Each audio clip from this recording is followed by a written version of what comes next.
Good evening, valued clients, business partners, bankers, and fellow colleagues. I'm Steve Lim, your host and moderator for Arvin Huang Asset Management's first Market Outlook webinar for this year. I'd like to apologize for a slight delay. We were encountering a little bit of technical problem. I trust that it has been rectified now. At the turn of the year, I received a number of New Year greetings on my mobile phone. The most common New Year messages were the hell with 2020, can't wait for 2020 to be over, even some profanity against last year. 2020 was truly a very tough year, many would like to leave behind. But the silver lining in the dark cloud was the stellar performance of the financial markets at the back of extremely loose monetary policy implemented by most central banks. We are now in the third week of January, and you are probably in the process of rebalancing your portfolio for an equally challenging year in 2021. Today, I'm joined by our MD, my MD, Mr. Ting, David Ng, our DMD and CIO, and Ms. Esther Teo, Director of Fixed Income. They are equipped and available tonight to share their insights to this year's investment roadmap for investors of different risk profile and expectations. Before we begin, let's start the session with a little poll to test the temperature on the ground. Okay. Do you think 2021 will be a good year for the markets? Number one, yes. Vaccination has begun. Number two, maybe. The virus is mutating, it might not work. Third, no, recovery is a long way off. Okay, I'll give you probably half a minute to think about the questions. Give us your answer. We would publish it on the screen in a moment. In the meantime, here are some reminders. I would like to let everybody know that there is a Q&A session at the end of today's forum. Please feel free to type your question and submit them via Zoom's Q&A box. You can also click like to upvote the questions to the top. Lastly, I would like to make a disclaimer to all our guests. Please note that today's forum and all related content is for discussion purposes only. Nothing in this forum is intended to be or shall be construed as an offer to buy or sell or an invitation to subscribe to any securities or investment. Please do your own research or speak to a qualified investment professional before making any decision to invest. Okay, do you think 2021 will be a good year for the market? 41%, this is probably some spill from last year's bullishness. 41% think it's going to be a good year. 23% is a little bit doubtful. Okay, not sure whether the vaccination is going to work. And how many percent is that? 36% says no, it's not going to be a good year. Okay, you look at the results are pretty evenly split among the three answers. Okay, without further delay, I'm going to invite Mr. Ting, our MD, to have an opening remark and set the tone for today's session. Ting, over to you. Hi, very good afternoon. Good evening, friends who have joined us this evening for our webinar for the first one for the year. I thought I'd just start off by saying some keywords and some to set the framework for the next discussion. David will be sharing a bit more on the equity, and Esther will run through the outlook on the fixed income. But I guess for the backdrop of this webinar was prepared against the backdrop of 2020, where we had very bad economy and yet very good markets. It's such an anomaly. I think the question behind most people is really, can the rally that we have seen in 2020 continues as we move into 2021? I think one of the key areas when I look out for investments is to ask myself, really where are the key risks of the marketplace, rather than be carried away by the momentum of the market, bearing in mind that we are coming against a backdrop of a markets that have done very well. Clearly, as we started off the year, a lot of markets have done very well. Most of the markets are up 4 to 5%, and it seems that the party is going to carry on into the year.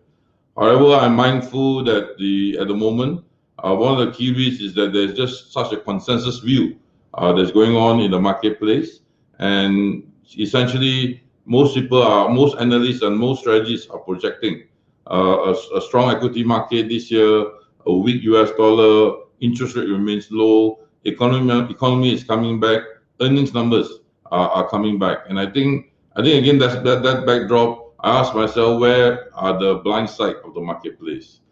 We are still searching, not that we have an answer, just that at the moment, if I look at asset allocation by a lot of fund managers, most people have all been heavily weighted to the marketplace. Again, when you hit extreme bullishness of the marketplace, you start to wonder whether the markets will eventually have a more meaningful pullback.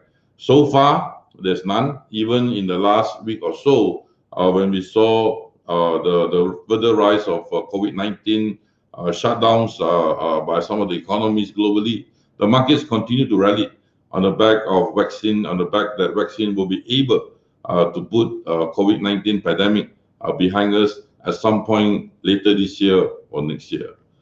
The other point I'd like to make really as an opening remark is that Malaysia, for us, as we entered this week, there were two major announcements, one relating to MCO 2.0 and the other one, the state of emergency that the government has announced. I think that initially put a lot of worries for a lot of investors and fund managers alike. But as the market has proven today that the markets have responded very well. I think believing that maybe with some little bit of stability politically over a period of until August, things can be implemented in Malaysia. Those are my opening remarks. I'm happy to answer question and answer. Please continue to flow us with your questions. We'll be happy to answer as much as we could over the next 1.5 hours or so. I pass it now back to David, who will then run through the slides with you on the equity markets, and then to Esther, who will then talk about interest rates and currencies. Thank you, Steve. Words of comfort from Ting. Over to you, David, right now to do a very brief, run on the market, on the equity side. Okay, David, over to you. Okay, good evening, everyone. Thanks, Steve, and thanks, Ting. And thank you all for dialing in at 8:15 p.m. at night. Don't think there's very many places to go, so hope this is a fruitful session for all of you. Let's start with slide 2. Just a recap of 2020. As Ting and Steve mentioned earlier, 2020 was a challenging year for the economy. And I'm sure for many of us personally as well. And we all know it's largely due to COVID, which started out in China and quickly spread to the rest of the world. This led to lockdowns, which were deliberate by governments and caused a sudden stop in economic activities globally. In spite of all of that, markets bottomed out at the end of March, early April, and recovered very quickly from there. And this took many people by surprise, and myself included. I was surprised by the speed and the extent of the rebound in the markets. And the question is why? Why did this happen? The answer is it's because of the actions of policymakers. Firstly, central banks around the world, a lot of them having lived through the experience of the global financial crisis, they very quickly sprung into action and cut interest rates. They injected liquidity into the system. The US Federal Reserve also adopted unconventional means, for example, stepping in to buy bonds. And not only that, but governments around the world as well, they also embarked on very aggressive fiscal stimulus measures to help the unemployed and struggling businesses. And as you can see from this chart, markets continued to move higher after bottoming at the end of March. and it was fairly smooth because through the middle of the year and towards the beginning of the third quarter, we were getting more positive news on COVID in terms of the infection rates coming down, businesses and economies reopening. But we can see that during the third quarter, there was a little bit of a pullback as fears of a second COVID wave surfaced. And to add to that, there was also uncertainty surrounding the US presidential elections. But after the elections, the market resumed its uptrend because we got past the uncertainties of the US elections at that point. And there was also more positive news flow on vaccine developments, and markets were looking ahead to the recovery that we should see this year. So that's 2020 in a nutshell. Unprecedented, challenging, but markets did well, surprisingly. And for fund managers, unfortunately, 2020 is history. That's all in the past now. More important for us and for yourselves as our investors is the future. And I'll touch on that as we move on. Moving on to slide 3. If you're like me, I'm sure most of you would be sick of talking about COVID. Most conversations, if you go out with friends or you go out for dinner with family members, we inadvertently end up talking about COVID. Talking about, we know some friends who may have been infected or have been exposed to COVID patients, etc., and etc. I know we are sick and tired of it. We hope it comes to pass. But unfortunately for markets, we still need to touch on COVID. The headlines can make for grim reading because infection rates are still high, as we are experiencing ourselves here in Malaysia. But not just in Malaysia, but also in the developed markets, especially the Western world, where we see infection rates remaining stubbornly high. The East Asian markets, China, Korea, Taiwan, they've brought COVID under control. So I think that's a good thing. And that augurs well for the recovery in those economies. And this high number of infections in the developed world is something to be concerned about. But at this point, I would not be overly concerned. The number of cases are high, yes, and it can be scary when you read the headlines.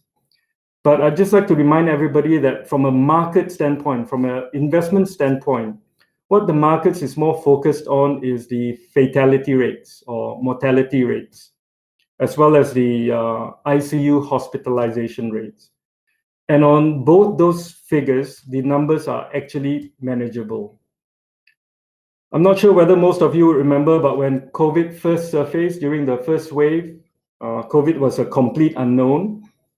And there were fears at that point in time that the fatality rate was as high as 10%. Now, you can imagine if somebody tells you that this virus, this pandemic, has a fatality rate of 10%, no one is going to go out, right? Naturally, you want to stay at home, lock yourselves up. You don't want to interact with anybody.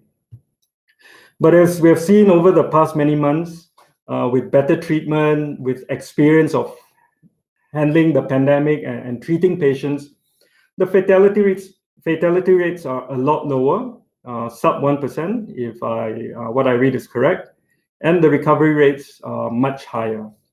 And the other key point I'd like to highlight is that fatalities are concentrated in the older age group. And while every life is important, from a market's perspective, so long as this remains the case, the economy can continue to normalize.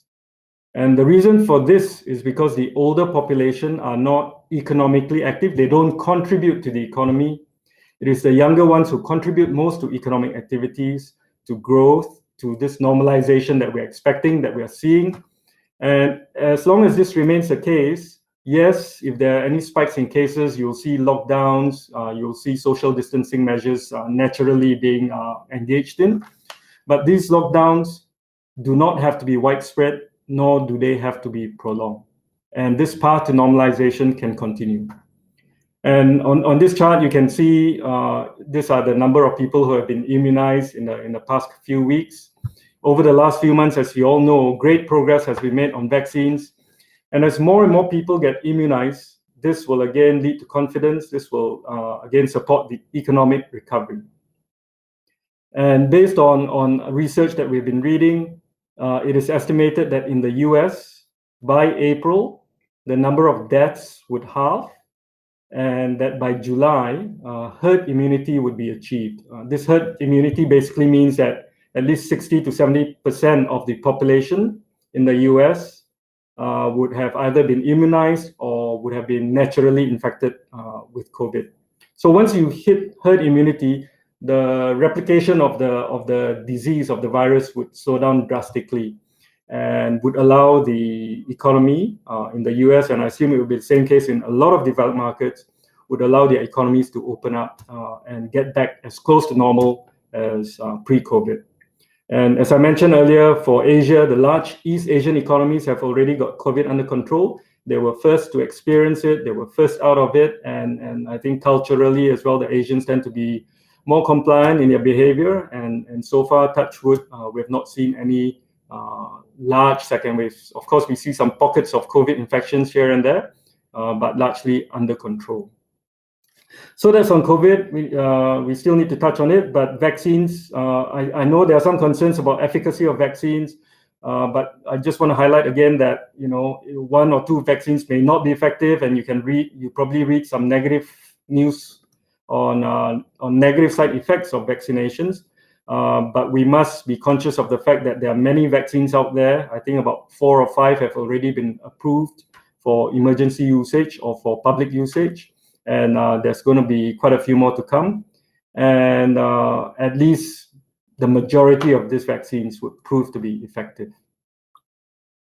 Now we can move on to slide 4, to the economy. And this is crucial for how markets would perform this year. If you look at the economy, data points to a strong recovery. On this slide, you can see that the PMI numbers for global manufacturing, which is survey data for manufacturing, it has recovered very sharply. And it will not be a surprise after this sharp rebound to see the pace of recovery moderating. But we think that this recovery still has room to run.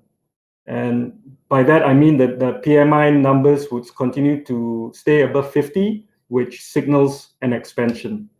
And the reason why I believe this to be so is because just speaking to management of companies around the world, it's a very real issue that inventories are low because production levels drop. You know, during COVID, activities drop. So inventories are low, and we can see that there's pent-up demand, right? So in the past few days, we're hearing shortages in things like semiconductor chips. We are hearing of shortages in auto parts. That's why we've heard Toyota suspending their operations, production in China and in various other countries as well. So we are hearing more and more of this. And to us, that means inventories continue to be an issue. But more importantly, that demand is picking up.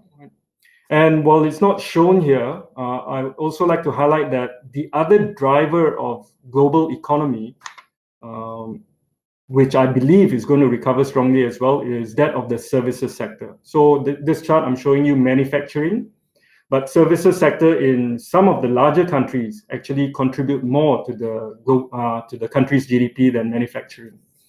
And during COVID, spending on consumption, spending on travel, on experiences, going to restaurants, concerts, etc., they all suffered. And I think it is only natural to expect that once people become more confident about COVID, become more confident about the vaccine, this segment, the services sector, will recover further and provide another boost to the global economic recovery. Moving on to the next slide, just very quickly, similarly for China, the data shows continued recovery. As you can see, China, as I mentioned earlier, was first in, first out, sharply down in February, but bottomed out then and recovered very sharply and has been rising. But of course, that rate has been moderating, which is only to be expected.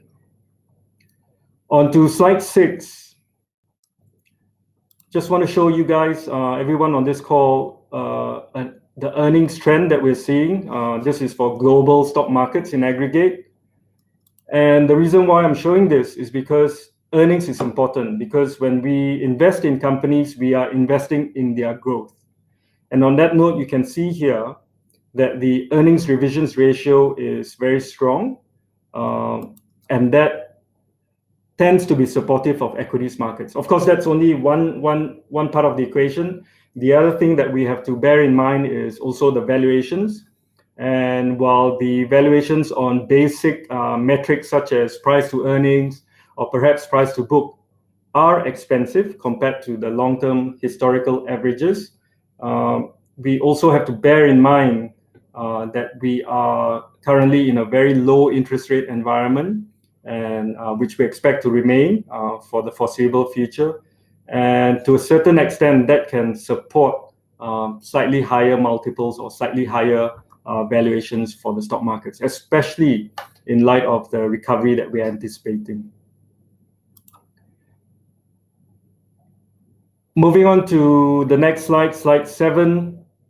We have talked about COVID, we've talked about the economic recovery, we've talked about earnings. I think the other crucial component in whether markets can fare well or not, can perform, is on slide 7. What this is showing you is that there is a lot of liquidity, there is a lot of money on the sidelines. And as I always mention, money has to find a home.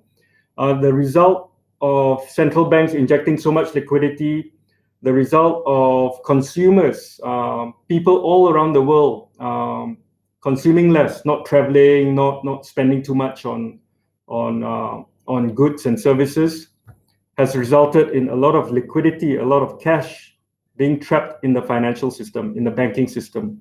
Right? If you look all around the world, in aggregate, of course, savings rates are at very high levels. And as the economy recovers, and as I said, people become more confident, the ammunition for people to deploy that money back into the real economy in terms of spending, or to deploy that monies back into financial assets is there. The ammunition or the bullets is there.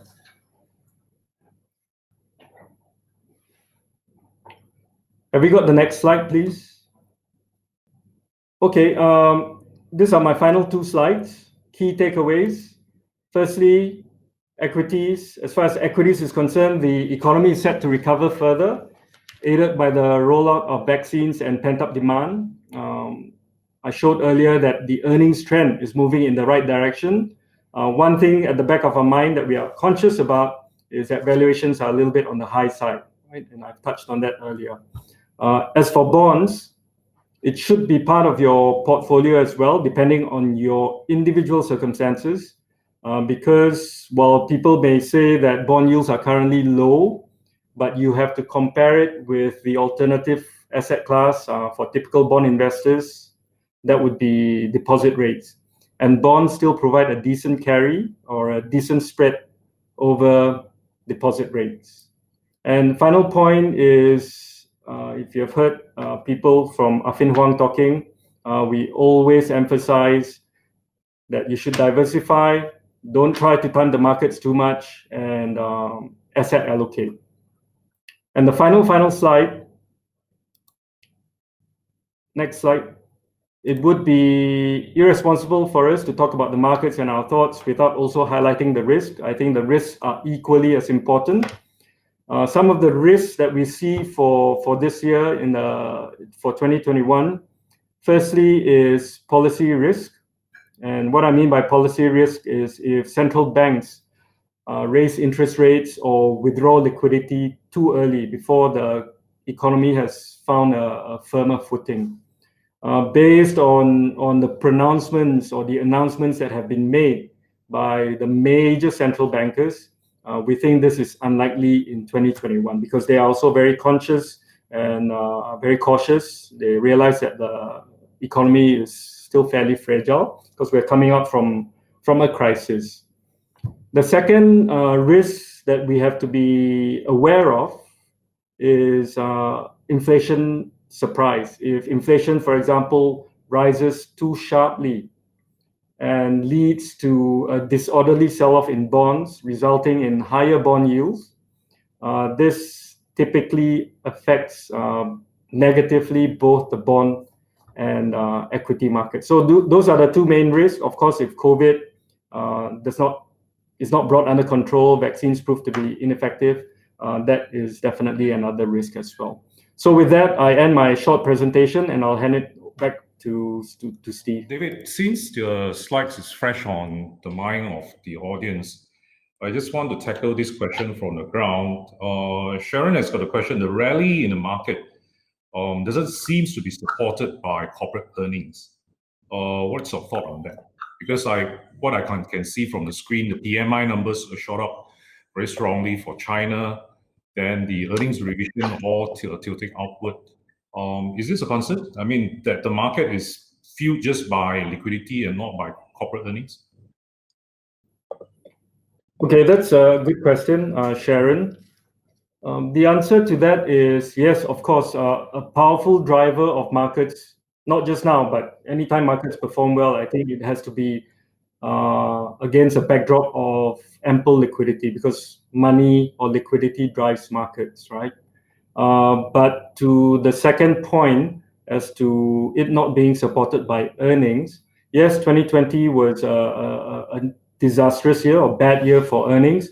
But as you could see from the chart I showed earlier, earnings revisions is very strong. So there's a very high expectations, rightly or wrongly, only time will tell.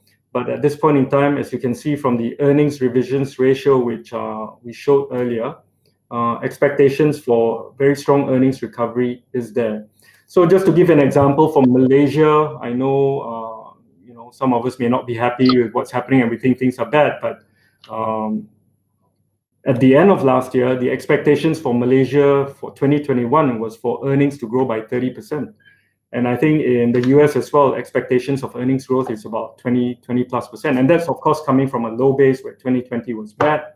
But markets look forward, and markets are expecting that earnings would recover strongly in 2021. And from what I see, a further recovery in 2022. But of course, 2022 is still a long way away. Since we're on this topic, David, I just have a question for you. If the loose liquidity was a major contributing factor to last year's stellar equity performance, is there a limit regards to the global central bankers? Is there a limit to print money to sustain the market 2021? Yeah, they can keep printing, and what if inflation would have kicked in, and what is going to happen? Okay, technically, for, let's say, when we talk about central bankers printing money, only perhaps one or maybe two central banks in the world have that luxury of being able to print a lot of money without suffering very negative consequences. And chief amongst those is the US Federal Reserve.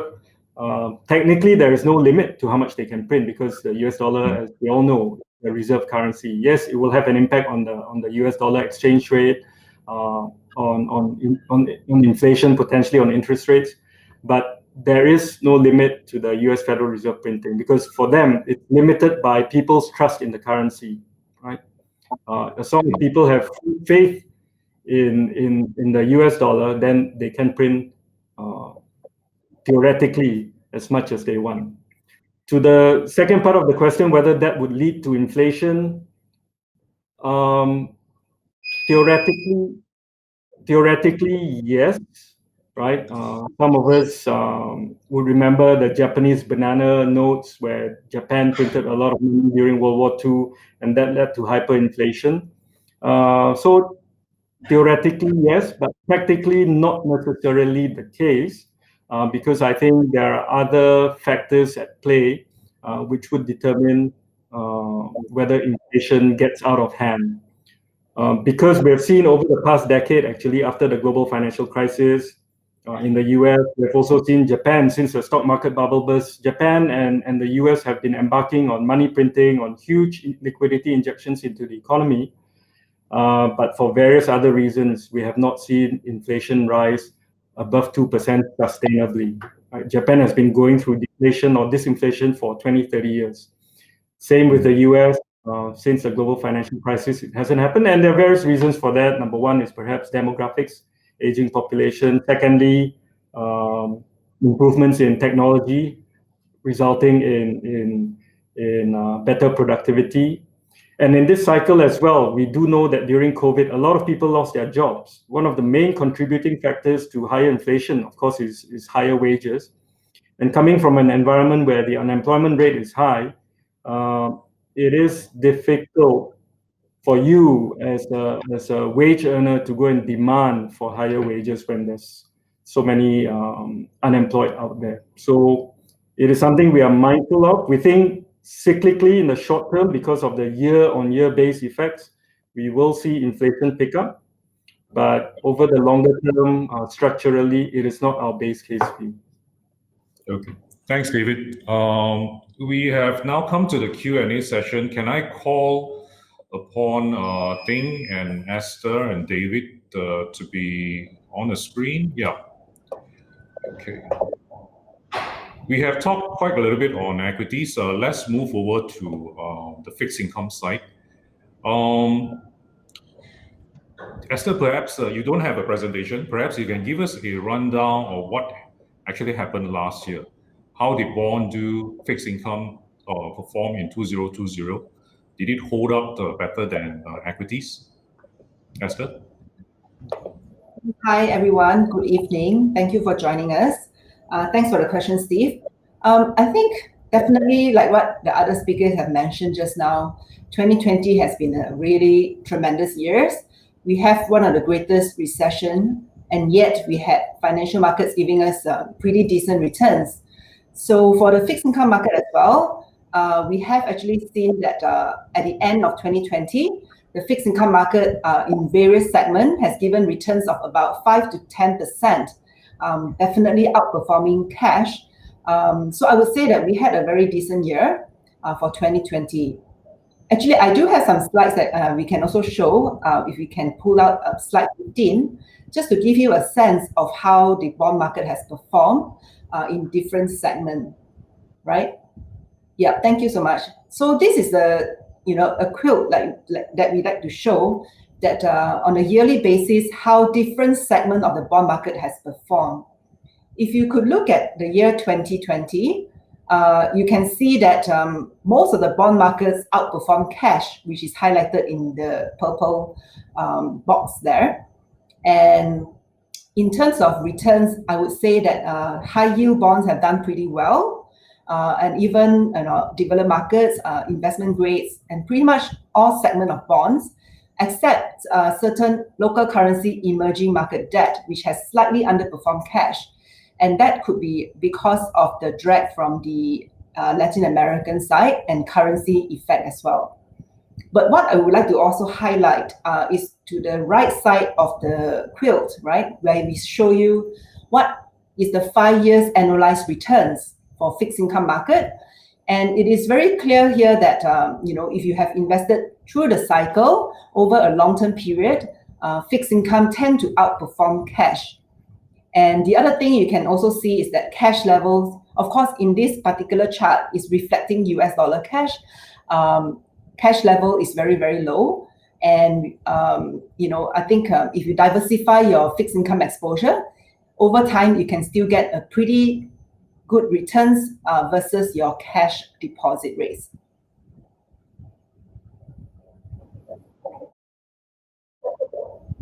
That's it, Esther? Yes, thank you. Okay. Another question for Esther. The COVID-19 pandemic has wreaked havoc on credits, leading to a surge in default.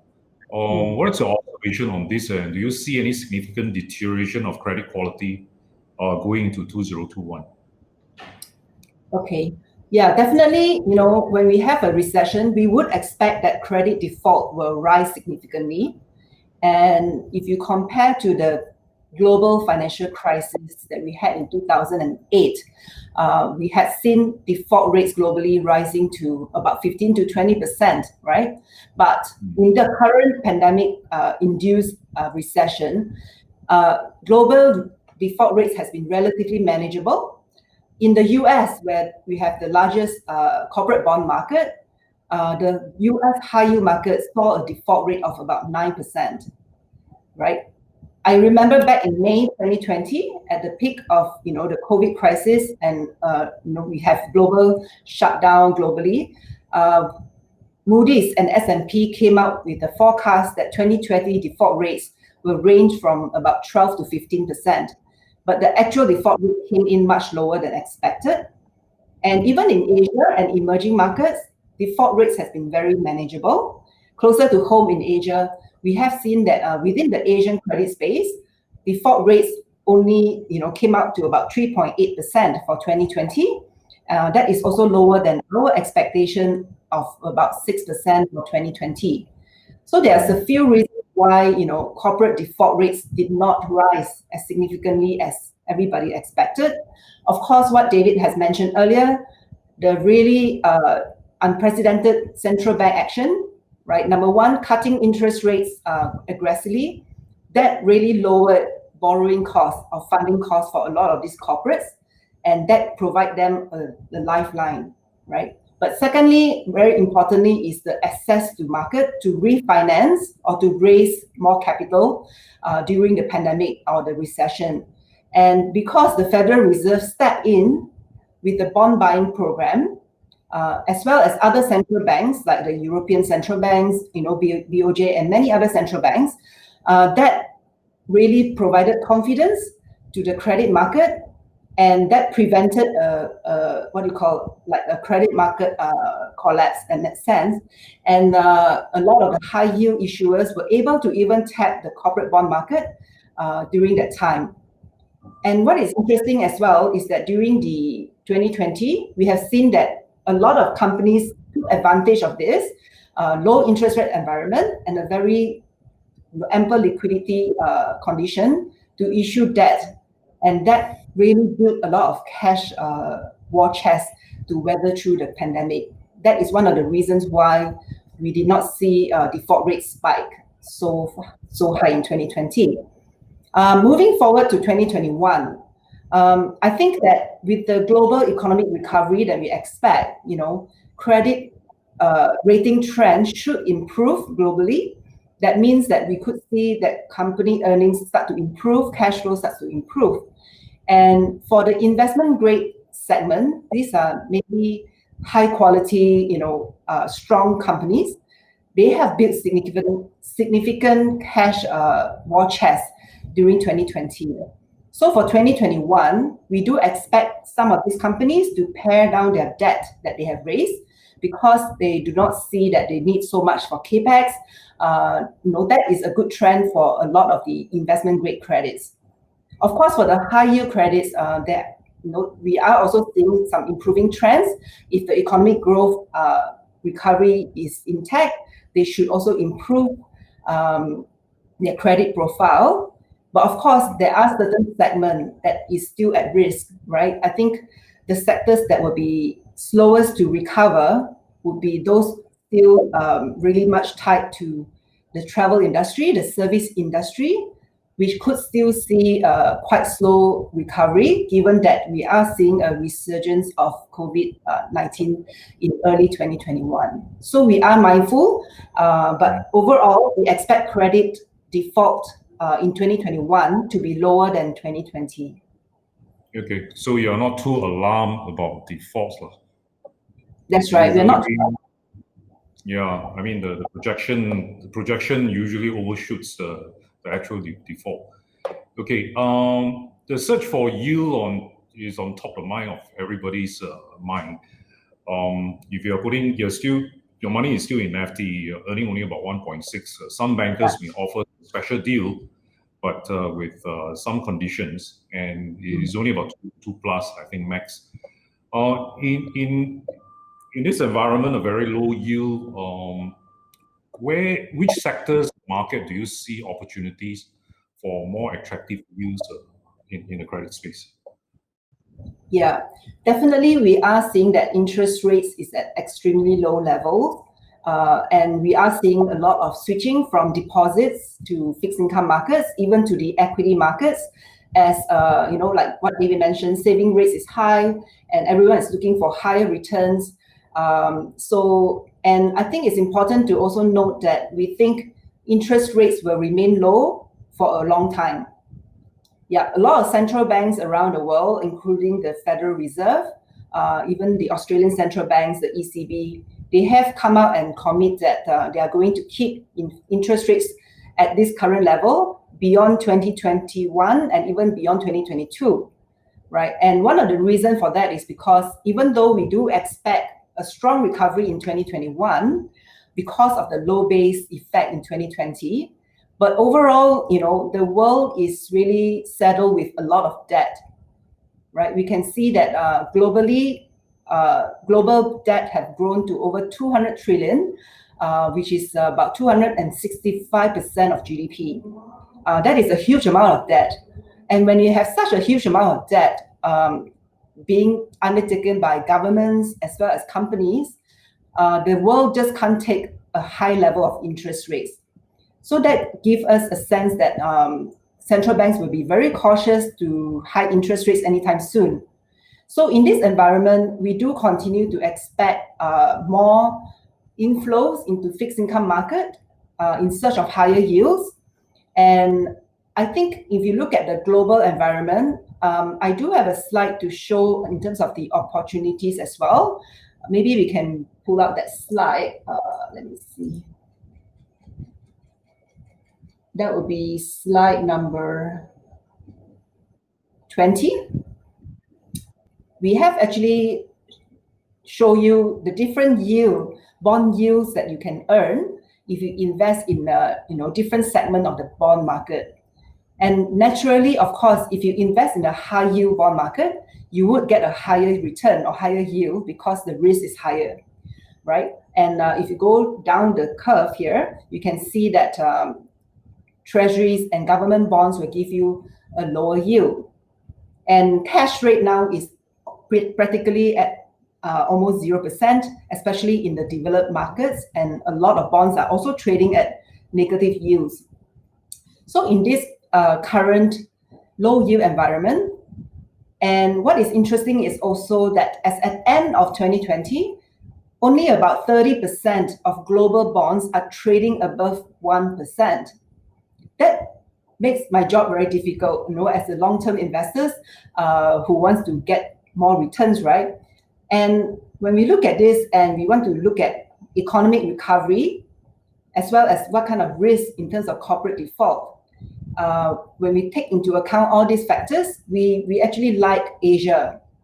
Okay, we think Asian bonds will do well in 2021. Number one is driven by valuation. As you can see here, Asian high yield bonds is still giving you some pretty decent yields compared to other segments of the market. And historically as well, Asian bonds are less volatile compared to other emerging markets, such as in Latin America. So we are less volatile, and the valuations still look attractive. But more importantly is we believe that the Asian economies are in a better position as well to recover from the COVID-19. If you look around, I think you can see that, of course, there's a few countries that have very high COVID cases, like India, and in Southeast Asia, closer to home, we are also seeing that COVID cases are rising. But if you compare the numbers against what we are seeing in the developed markets like the US, UK, and Europe, they are having a lot more COVID cases compared to Asia. And like what David mentioned earlier, countries like China, we believe will be one of the strongest to recover from COVID. And they will also help to pull the whole Asian growth along as well. Yeah, so in short, we like Asian bonds because it provides us a higher valuation, higher yields, as well as the better fundamentals. And as I mentioned earlier, default rates in Asia will remain low. We think that default rates in Asia is around 3% for 2021. Okay, so if I have invested in select bond fund, do you expect the return this year to be higher or lower than last year? Well, select bond fund last year did about over 6% investing in Asian bonds. This year we expect select bond fund, returns about 4 to 5%, right? And why is that so? It's because, of course, we have seen global yields have compressed a lot.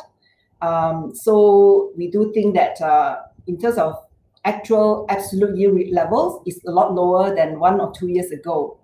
But having said that, I think that if you invest over a period of time, and we do think that for this year, we do expect rates of government bond yields to rise somewhat, because we are seeing a global economic recovery. For example, U.S. Treasury bond yield to rise to about 1.5% by end of the year.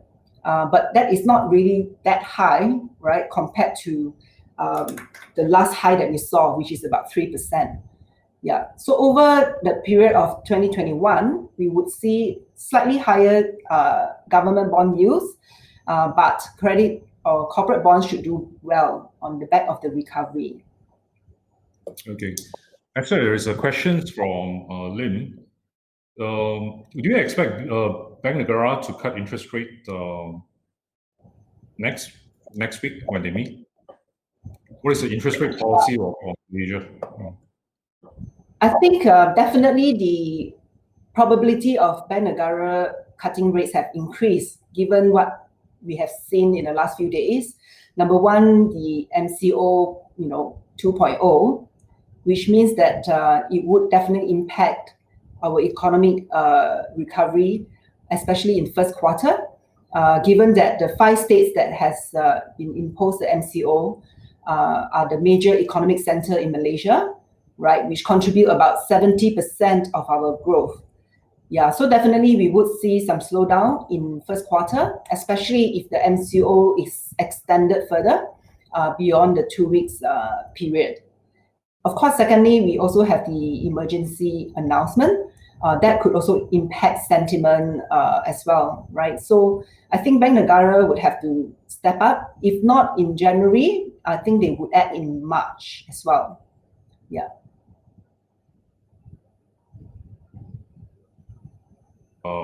David, last year, I think tech was performing extremely well. Nasdaq, tech stocks and all that. There's a question from the ground regards to tech. I just want to, I read some numbers essentially from Tesla. Okay, Tesla's market cap is only about 10 billion, less than all the major car producer, Volkswagen, BMW, Daimler-Benz, Honda, Toyota, Nissan, Fiat, Ford, Fiat, GM, and Subaru combined. But Tesla only generates 2% revenue of all these car makers combined. Does it make sense? And our tech stocks in the bubble territory. If I miss out last year on tech stocks, is it wise to buy Amazon, Alibaba, Microsoft, Google, Facebook, and all that now? Okay, thanks, Steve. There's a saying in investments that the market is always right.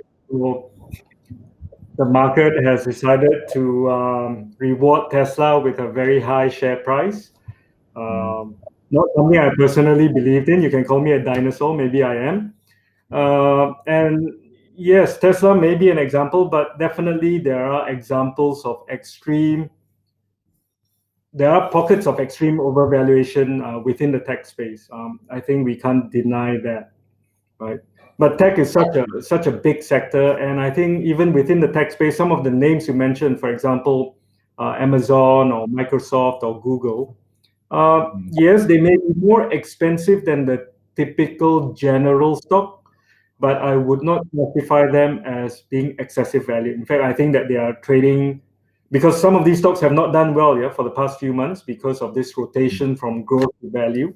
Some of these stocks, I believe, are actually trading at reasonably attractive valuations. If you are prepared to hold for the long term, companies such as Amazon, I believe, has a lot of wiggle room to improve its margins. So, for example, Amazon may only be earning 2-3% net margins because they are investing a lot for the future. As they scale down their investments and some of their other ventures come to fruition, they can easily increase their margins by 2-3 times, right? And that's when you see that big step up in earnings.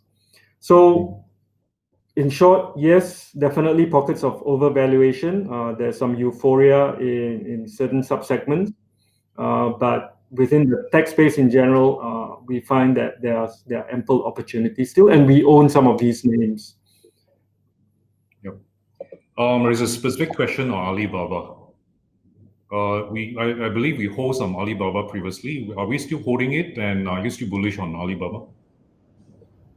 Alibaba, yes, correct. We used to own a lot of Alibaba in our funds, leading up to the end IPO. Subsequent to the end IPO debacle, we decided to reduce our exposure to Alibaba, and we've continued to reduce it in light of the regulatory pressures that they are facing in China. But we still own Alibaba in our funds, but we currently own less than half of what we owned before the failed end IPO. And in the near term, just judging from the experience of, let's say, Tencent a couple of years ago when there was regulatory pressures on gaming, it will struggle to outperform. But if you're prepared to take a longer term view, and you also have to take the view that the Chinese government or regulators does not want to kill off Alibaba, because China wants to be at the forefront of technology, be it in e-payments or e-commerce, then Alibaba, for those who are prepared to hold for the long term, I think at current levels represents very good value. Okay. Yeah, we are still on this topic. There are questions coming in, essentially asking, how do you view the U.S. executive order? This question from Ng. How do you view the U.S. executive order barring U.S. investment into Chinese company with alleged ties to the Chinese military? Of course, when the news, when you hear all this news, this headlines being made, we tend to see some knee-jerk reaction. A lot of these orders, mind you, are still being made under the administration of hopefully soon to be ex-President Trump. And yes, we did see knee-jerk reaction. For example, when they said can't invest in some of these names like CNOG or China Mobile, etc., we saw the share price correct very sharply, right? From our personal standpoint, these are not companies we invest in anyway for other reasons, fundamentally.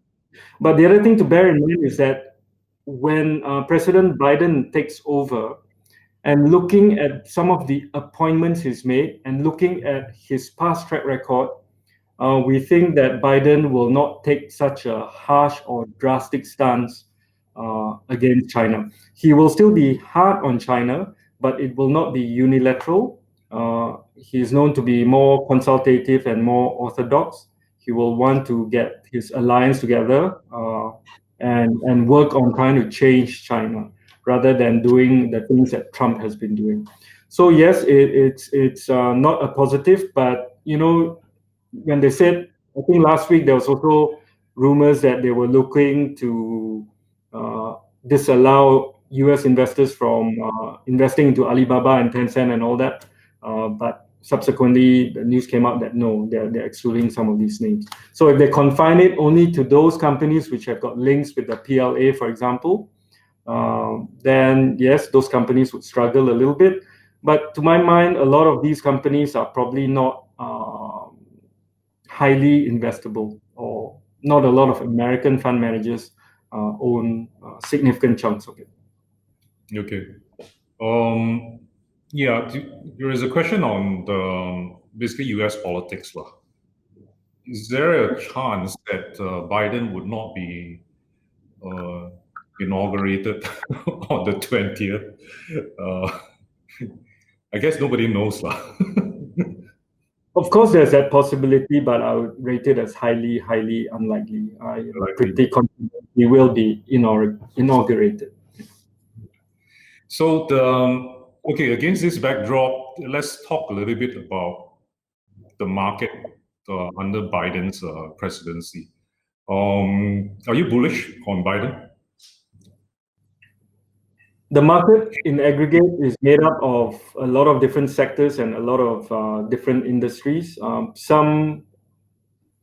I think before the elections, there's a lot of strategists and economists and analysts coming out to say, okay, if Biden wins, this is what's going to happen. After the elections and after the Georgia runoffs 2 weeks ago, I think we have greater clarity as to which industries or sectors should do well under a Biden administration. I think first things first, Biden has always been an advocate of clean energy, right? But judging from the makeup of the Congress, meaning the House of Representatives and the Senate, I don't think the Senate in particular, although he's got, it's 50-50 and he's got a one veto vote, which belongs to the Vice President. Judging from the makeup of the Senate, he will not be able to pass quite a lot of the more quote-unquote extreme or more progressive legislation. He just doesn't have the numbers. And you have to remember, you always think of political parties as one entity, but I think we have to be very conscious of the fact that even within the Democratic Party, it is made up of the progressives as well as the moderates. So I think something like a clean energy bill, to the extent that he wanted to originally, that will be difficult to pass. What is clearly very easy for him to do, which is supportive of the recovery, is fiscal stimulus. So I think the expectations is that there will be further COVID stimulus to the tune of another $1,400 paychecks or handouts. There is expectations of further extension of unemployment benefits, right? Currently it runs up to March. Expectations will go on for longer. The other thing we have to bear in mind, which I think has a slightly better than even chance of being passed under Biden, is a tax hike, corporate tax hike, but not to the extent of bringing it back up to what it was pre-tax cuts by Trump, but somewhere in between. So market is kind of pricing it in, factoring it in already. I think he has the numbers and the intention to do that. So all in all, if you look at sectors within the US market, of course, infrastructure would do well. Clean energy to a certain extent would do well, and we've seen some of these clean energy themes perform extremely well. Consumption, I believe, would do well because of fiscal stimulus and cash handouts. So there are sectors which will do well. Certain other things that people thought or were fearful that Biden would do, which is to break up tech companies or to regulate heavily the financial sector, I think he would find those more challenging. So those sectors should be spared. Okay. So you do expect there will be tax hike, right? Probably a margin. Yeah. 25-27% sort of hike. That would have a knock-on impact on the market, but probably not large enough to cause the market to do a sharp correction. Yes, I factor in some of that expectation with Biden winning the Senate. Right? Yeah, I believe market is, if not fully priced in, they are in the midst of digesting it. Based on our calculations, if you were to hike tax rates up to 25% for corporate tax rates, the impact on the US stock market earnings would be about 8 to 11%. Okay. Yep. Shall we call the rest of the panelists back to the screen? There is a question. It's a tough one. I've been avoiding it. I don't think we can avoid it anymore because every single forum will get asked question about Bitcoin and cryptocurrency. You guys have got anything to say about Bitcoin going to 42,000, now correcting to about 33, 34,000.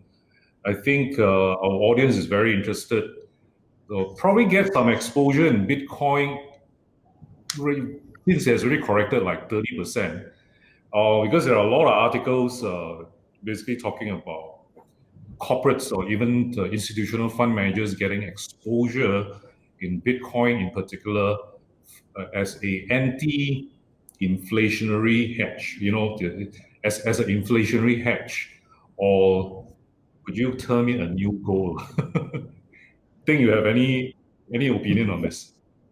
I mean, in regards to Bitcoin, I think just like you, I'm also from a very old school. When we look at things, we look at valuation. I mean, we look at how do you value Bitcoin, other than if you ask me how do you value Bitcoin, it's really a function of demand supply at the moment.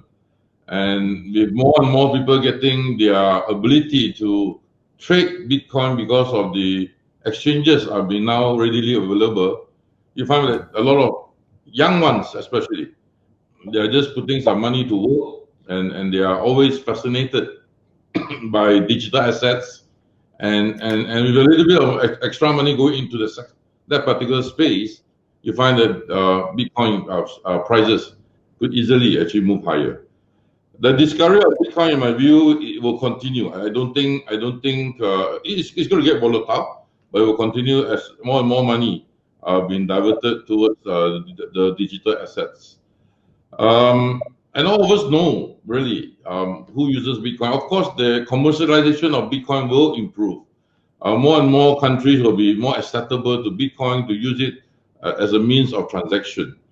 But however, as I said earlier, the volatility that you see in Bitcoin prices, it makes it very difficult to use as a alternative currency, right? And all of us know there's nothing that backs up Bitcoin except it is now a digital currency, so-called digital currency that you can use for transfer of money and whatnot with it.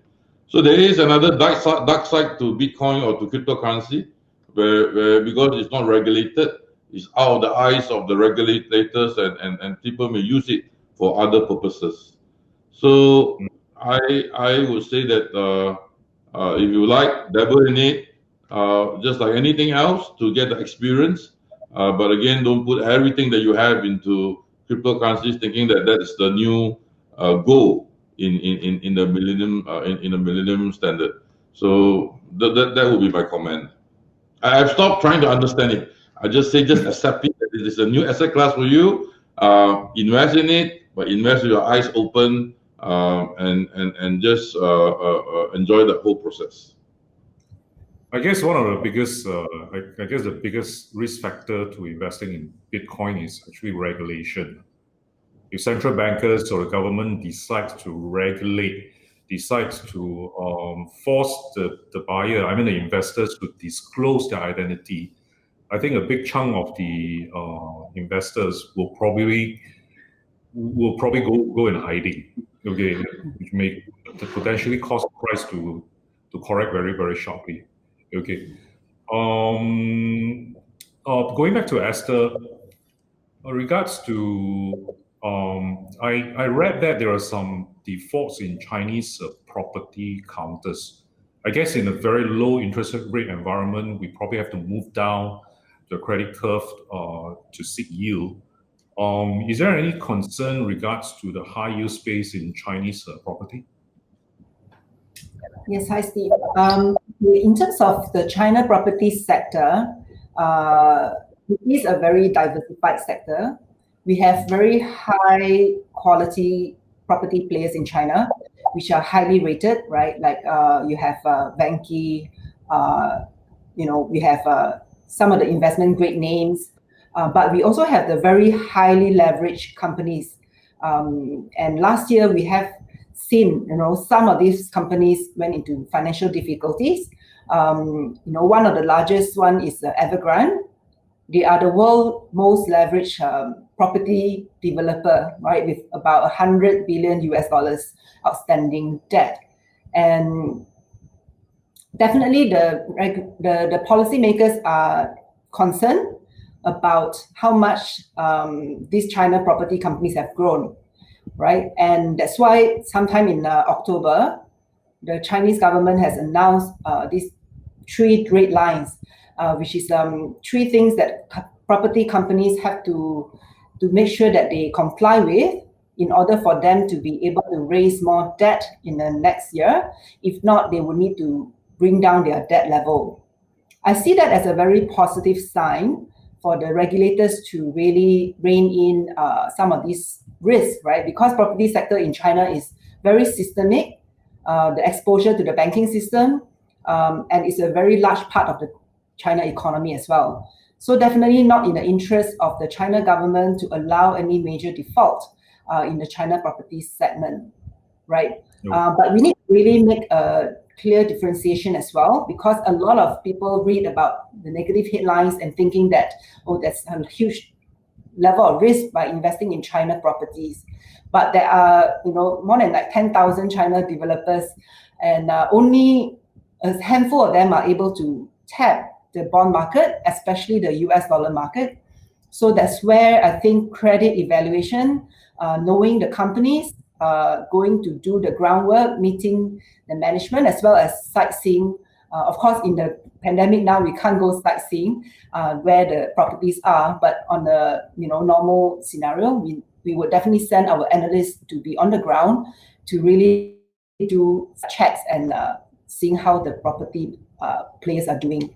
So I think in short, definitely there are some risk in some of these very highly leveraged companies, but I would say that there are a lot of high quality, good companies as well that we like in the China property space. Okay, thanks, Esther. David, there's a question in regards to Chinese banking stocks. Why are they so cheap compared with their peers in, say, the US? Is there a reason why they're so cheap? Okay, thanks, Steve. If you look at Chinese banks, in terms of market cap, I believe 5 out of the top 15 banks globally in terms of market cap are actually Chinese banks. So in terms of market cap, they are there. In terms of total assets, I think the top 4 or 5 are also in the top 15 banks globally. But when you look at valuations of Chinese banks, yes, admittedly, they do pay a decent dividend yield.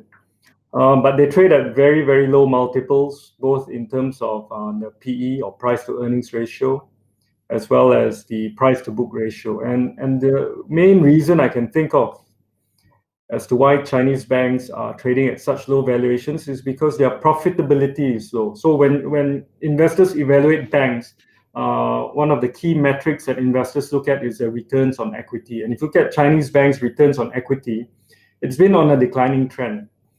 And a few contributing factors as to why their ROEs have been declining. I think firstly, sometime last year, I think the regulators decided to reprice, to ask Chinese banks to reprice their loans under a new benchmark rate. So that resulted in a compression of margins, their net interest margins, which affects profitability. Secondly is, there's always that skepticism over the asset quality of Chinese banks, whether their books are really what it appears to be, whether they're hiding any poor quality assets, non-performing assets. So there's always that discount that investors attribute to the state-owned Chinese banks. So markets always speculate that, the real NPL figures for Chinese banks is higher. The other point to highlight about the Chinese banks, especially the state-owned Chinese banks, is, every so often they come under, they have to do national service, right? Sacrifice by lowering loan rates. Recently, they have been asked by the government to lend more money to SMEs, to reduce the exposure to mortgage lending, which tends to be a safer form of lending. They've had to bail out small banks. So all these intervention by the regulators and the authorities, I think those are the main reasons why Chinese banks continue to trade cheap. And I don't think that will change. Okay. Just like Korean stock markets, is always trading at very low PE. Okay, please keep the question coming. If you don't ask question, I'll continue to ask from my list of questions that I've prepared. I think let's go back to Malaysia. I think with the MCO now, with the emergency ordinance and all that, there is a very long questions, very greedy question from the audience. Basically, one long paragraph with about 5-6 questions. Essentially, what that question is asking is this MCO 2.0. With the emergency ordinance, I think Ting has already mentioned just now, okay, with the state of emergency being implemented, things could be a little bit more stable from a political front. But on its impact on corporate earnings, on our businesses and all that, is it going to be large? You know, is it going to impact how we operate? Is it going to impact our stock market going forward? I know the market has reacted well today, but 3-6 months down the road, what do we expect? I think Steve, to answer the question, I think the impact on the economy is not is probably more from the perspective of the MCO 2.0. We had now initially 2 weeks of lockdown. I think the expectation is that probably they may be extended. If you look at the numbers of infection today at about 2,000-3,000, to bring it down to more meaningful level, if you look at past experience of other countries, that even we ourselves in the month of March and April, it takes more than 2 weeks. So I think there is a real concern that the impact on the economy from the MCO 2.0 will be felt. And if you remember why the markets rallied at the beginning of last year into this year, is really on the expectation that economic growth is coming back, and things will normalize. And with MCO 2.0, clearly there will be a delay in that normalization. And I don't think market has fully priced it. And of course, the government would have probably to come up with measures to counter the negative effect from the MCO, which is necessary to be. Otherwise, if you do not implement MCO 2.0, the risk is that the infection rate goes up to 8,000, 9,000. It becomes very impossible to control by then, just like what you have seen in UK and US. So it's a choice the government has to make. And if you want to keep our citizens safe, that's probably the very difficult decisions that they have to take. What we are hoping for is that the government then can also implement some measures, countermeasures to support the economy. For instance, expectation of the markets now is that we will have an interest rate cut sometime, if not in the next meeting by central bank, or sometime in March to support the economy. So I think the market is adjusting. We've seen the markets pulling back because the rumor of MCO came even way before this. And today is a relief rally by the marketplace. But at some point, as we go along, when the market could assess the full implication of the MCO 2.0, you may see intermediate pullback in the market. So I see it from that perspective. I think on the emergency, the impact of emergency, to me, it is really what the foreign investors will perceive it to be. Locally, if you look at it, there will be different segments who have different arguments over the emergency.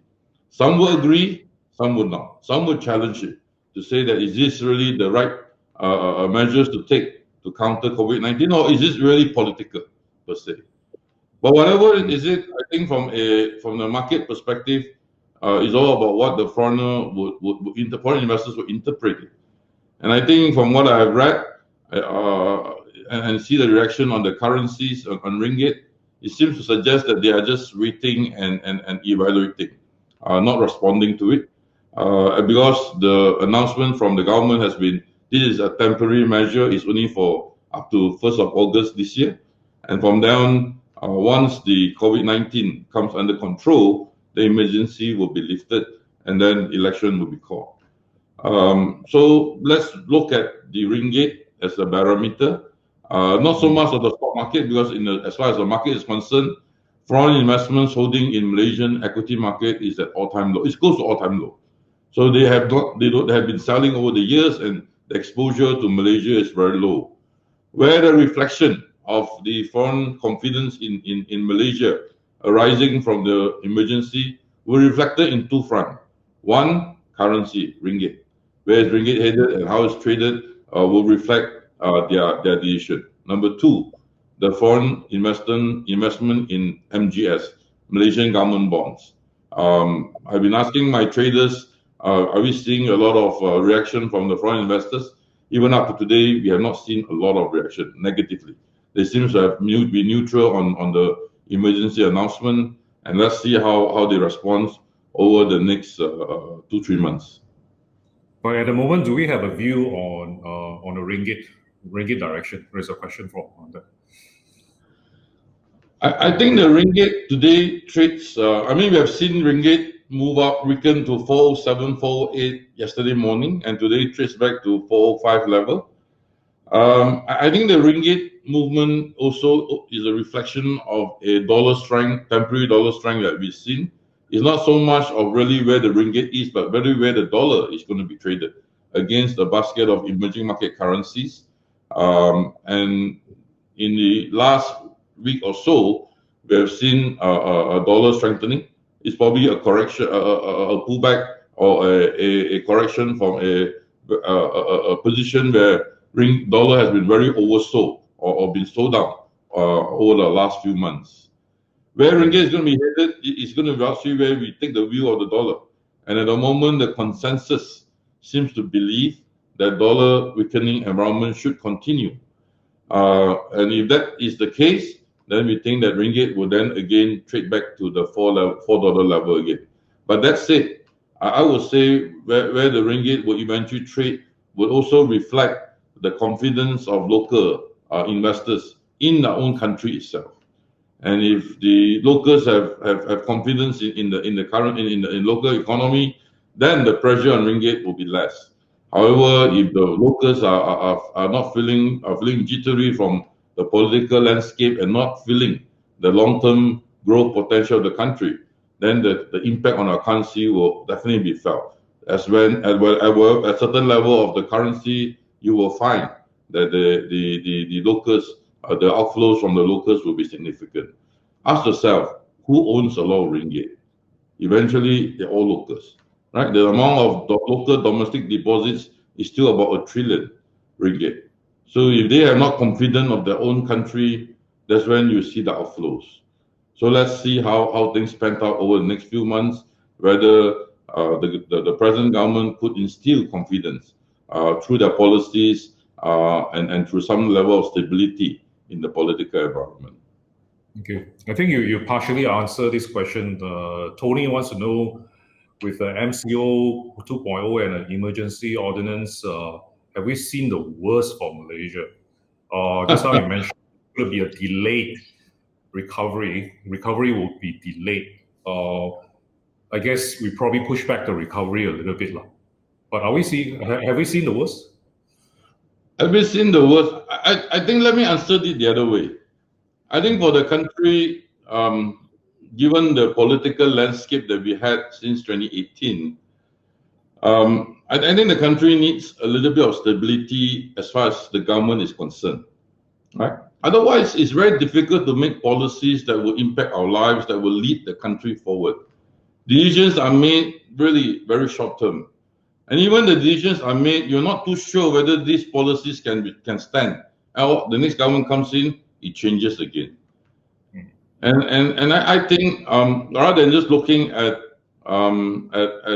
portfolio flows as a measurement of confidence, I prefer to look at foreign direct investments as a measurement of confidence, because in longer term, if we were to grow, if you look at the different inputs of capital to drive growth in the economy, rather than domestic investments, we also need foreign direct investments to come in, to invest in this country, to create jobs, to build community. And to me, that's really a measurement of confidence.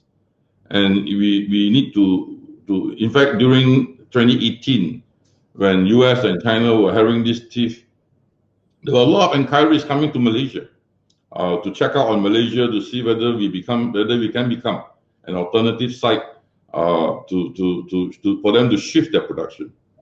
And by all means, Malaysia measures very well when we look at all the competitive landscape of FDIs.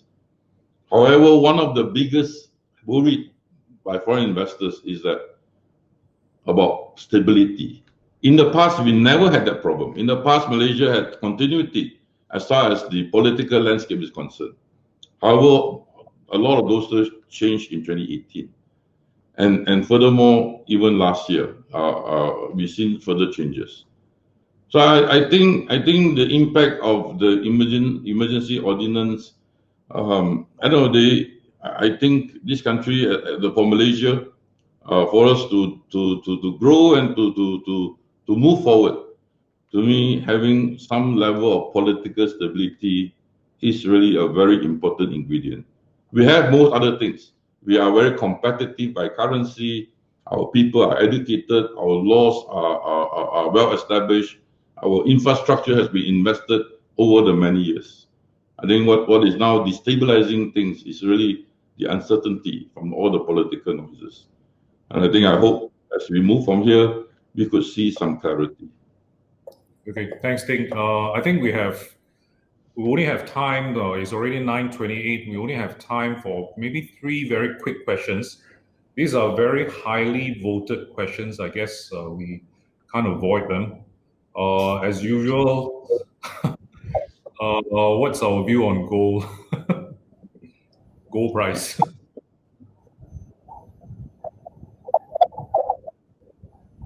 I can take. Yeah, that's a question that crops up all the time, and I think when you look back at through history, through thousands of years, gold has the properties of being a store of value, right? It's been a hedge, and typically gold performs well in inflationary environments where the inflation comes as a shock. Gold does well during periods of crisis when there's dislocation in the financial markets, just like when we saw during COVID, when there's so much uncertainty, gold tends to perform well. And we saw a lot of inflows into gold ETFs. So, I mean, my personal view is that, yes, if you want to invest in gold, you must have the mindset that it is as a hedge.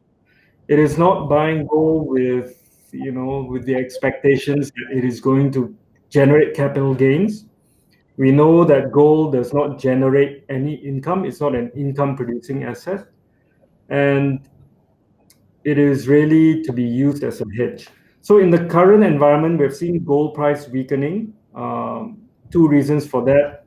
Number one is because there was so much flows into gold last year because of the crisis and the pandemic. This year, clearly, we've seen some outflows. End of last year, this year, we've started to see outflows from gold. The second reason why gold is struggling a little bit at the moment is because, as I said, gold is not an income-generating asset, right?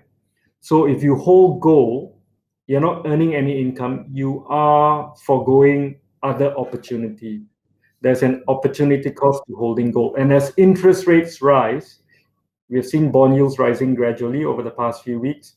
It makes holding gold less attractive. Right? Does it mean you go out there and sell all your gold? No, it really depends on your perspective and what you're seeking from owning gold. If you buy it with a view of gold being utilized as a hedge, then by all means keep it. If you're thinking of buying gold because it's going to appreciate in price in the near term, I think it will struggle in the near term. Okay. Okay, I guess whoever is asking this is trying to decide between gold and crypto and Bitcoin. Like to urge them to consider Aham funds instead. Okay. Yeah, another favorite question is after gold is glove. Is the valuation? It has corrected quite a bit. I think those who missed out the rally to the top are looking at the correction at a lower level and wondering if this is the level to get into. Top Glove, Hartalega, Supermax, and all that. Are we into glove? Are we into glove? I guess depends who you speak to within the firm. Different portfolio managers have all different views on glove. My view of glove is that really the correction has taken place. If you trace back to last year, the compression of the share price has been so significant that it priced in a lot of good news forward. When I saw Top Glove announce a very good set of results last quarter, price did not react. In fact, it went up for a short while, then it started pulling back. What it tells me is really when even with a very good set of results, it doesn't impact share price. It shows you that a lot of good news are well priced in. Of course, in the fourth quarter last year also, we had good news coming out from vaccine. And that itself, again, started to cause the pullback of glove prices, glove share prices, because the end of the pandemic seems to be coming at some point. At least there is some light at the end of the tunnel for this pandemic. The argument that I would have for glove is this. I think between the marketplace, the market itself looking at glove, they are looking at supernormal profit cycle that we've seen. I think glove companies have not seen these profits I've never seen this profit before, right? Making 2 billion profit, 1.5 billion profit a quarter is amazing. Question is, how long can this profit last? Is it going to be 2 quarters from now, or is it going to last until end of this year, or it will last till 2022? I think that's probably where the gap is. And I think if the ASP, the average selling prices of glove, continue to hold up until next year, if you believe that's a view, then I think glove at these levels, as it has pulled back significantly, will be good level to invest. And if you judge by the public announcement of the owners of glove companies, they have been deploying money, their own money. They have announced their buybacks at lower levels, at low levels. Essentially, they're just signaling to the marketplace that they think the market may be wrong to expect that once the vaccines are rolled out, the cycle is over, average selling prices of gloves will go back from $100 today, US, back to 30 eventually, or whatever level. I think that's the way the gap is. So it's all a position that you take. That if you believe that the demand of gloves will continue to be very high, and the shortage that we've seen, while it may ease because of new supplies coming in, but there's still a significant shortage, then definitely there is opportunities for the prices to rise. Maybe not back to the previous high, but definitely from this level to move up slightly higher. Secondly, the free cash flows from the glove companies is going to be so significant. Imagine if you are making 5 billion, 6 billion profit a year. The balance sheets are going to be flush with a lot of cash. And a lot of these glove companies will then be able to pay out dividends from the profits that they have made. However, you must be mindful as you invest, these dividends that will be paid out is not sustainable. Right? It may pay at this price point, they may have dividend yield of about 5-6%, but again, these are all on supernormal profit levels. And one thing, once the price normalizes, question is where?